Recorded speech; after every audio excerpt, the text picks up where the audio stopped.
The pups had already cartwheeled across the lawn, danced to wild and crazy music, and picked 4 dandelion bouquets. Farrah and Tanker were outside on the sidewalk playing with their cars and trucks. It had been a good game until Farrah yanked a fire truck from Tanker, and he yanked back.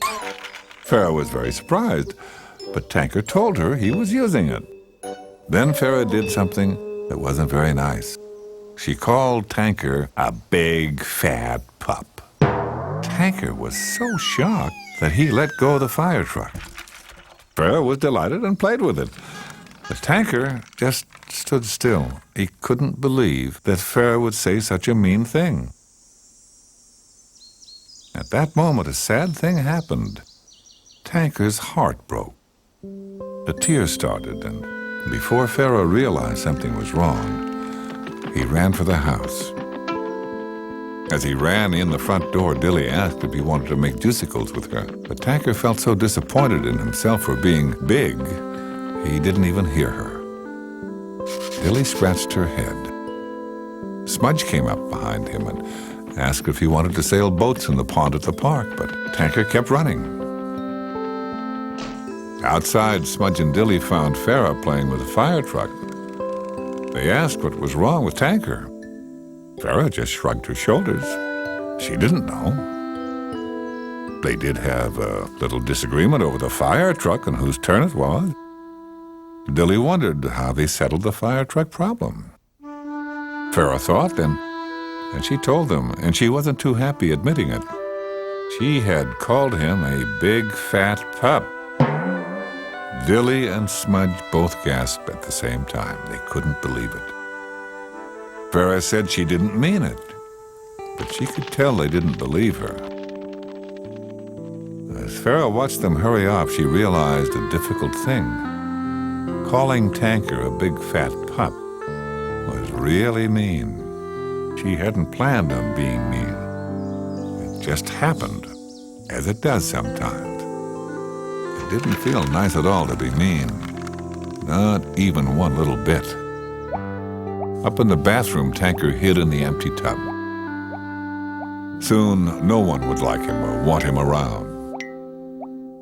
As he sat in the tub, he noticed 3 bubble bath bottles smiling at him. There was a knock on the door as Dilly tried to encourage him, but all of a sudden the alarm rang. Dilly called that they had to go. Tanker told her that no one wanted a big fat pup on the team. Dilly didn't know what to do, and all of the pups minus one in the tub raced for me and leapt on.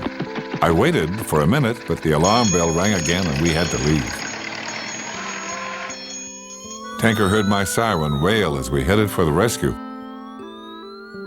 I could tell by the look on Farrah's face that something wasn't exactly right at the fire station. At the park, Bilko, the young but huge St. Bernard, had managed to wedge himself into the bright orange tube in the playground. Bilko's head was sticking out one end of the tube, but the rest of him was clearly stuck inside. The pups climbed into the tube and pushed from behind, but Bilko didn't budge. He giggled, though, because all of those puppies pushing was tickling him a little bit. Then they tried pushing him from the front back into the tube, but there was no chance that he was going to budge. He was really stuck. Because of all the equipment in the playground, I couldn't get close enough to give a good tug. What the pups really needed was someone with a little weight behind them to push against the huge size of Bilko. It was right then and there that Farrah realized that the one person who could save Bilko was Tanker. She told Dilly that she felt really bad, and if Tanker was there right at that moment, she'd tell him how important he was to the team and how very sorry she was for saying something so mean. Now, in the bathtub, Tanker, who was hidden down as low as he could go, heard what Farrah said over my two-way radio. He rose up and he looked around. Maybe he was important to the team. He leapt out of the tub and then looked at the smiling faces in the bubble bath bottles. He reached into the tub, grabbed them, and raced downstairs. Tanker was surprised to find me there, but I told him we needed our whole team to save Bilko. He smiled a great big smile, and he told me he knew that. Back in the park, they were glad to see me drive up, and all three pups cheered when Tanker leapt off, clutching the bubble bath. He raced toward Bilko, who was almost unable to stop giggling with all the pushing and prying going on. Tanker told Bilko he hoped he liked bubbles because they needed them to unstick him. Bilko loved bubbles, and Tanker set right to work. He squirted bubble bath liquid all around Bilko, inside and out the tube. Then the pups got behind him and gave a St. Bernard-sized push. And with a huge, happy howl, Bilko popped out. No one could believe it when Bilko told them it was so much fun he wanted to try it again. Tanker suggested Bilko try the slide instead, and all the other pups agreed.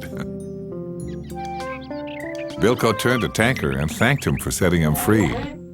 Then he lifted Tanker up in a great big bear hug, which wasn't hard for a St. Bernard. And anyway, Tanker was tiny compared to Bilko. Then Farrah touched Tanker's arm, and he turned to her. She told him that she was sorry she had said a mean thing. She told him that she would never call him a big fat pup again. Tanker really appreciated the apology and told her that being big had its benefits, and he was proud of it. And do you know, as we drove away in a stream of bubbles, every pup in the truck had to agree, and I'm sure you'd agree too, that important people come in all different sizes and shapes, because they certainly do. Here's some things that are fun to do. Fun for the friends who play with you. Fun for a bunch, or just for two. Fun for me, and fun for you. Like a ride on the teeter-totter. You may not need the same number of people on each side, but the weight should be equal.